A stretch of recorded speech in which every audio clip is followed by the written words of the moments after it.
আমাকে সবাই জিজ্ঞেস করে তুমি বিটিএস খেতে ভালোবাসো কেন? কেন ভালোবাসি তাহলে শুনো। জিমিনকে যখন মারার জন্য হুমকি দিয়েছিল তখন জিমিনের মতো সেম ড্রেস পরেছিল জিন, কারণ যারা জিমিনকে হুমকি দিয়েছিল তাদের দৃষ্টি যেন জিনের দিকে থাকে, জিমিনের যেন ক্ষতি না হয়। জিহাব বিটিএস ছেড়ে দিতে চেয়েছিল অনেক বেশি বাজে মন্তব্য পাওয়ায়, তাই জংকুক জিহাবের জন্য অনেক কান্না করেছিল। 13 বছর থাকতে জংকুক তার ঘর ছেড়ে এসেছিল, তাই নিজের মা বাবার মতো জংকুককে আগলে রেখেছিল জিন।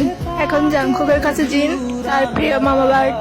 একবার সুগা বলেছিল যে জাংকুক খেলে সুগার ফ্যাট বেড়ে যায়। জিমিন একদিন সৌদি আরব কনসার্ট করতে গিয়েছিল, তখন জিমিন তার মাইক ডেকে রেখেছিল, কারণ জিমিনের মাইকটি ছিল স্বর্ণের, আর স্বর্ণ ছেলেদের জন্য হারাম, তাই জন্য ছয় ভাইদের নানার আবদার রাখার জন্য নিজেকে বিলিয়ে দিয়েছিল আরএম।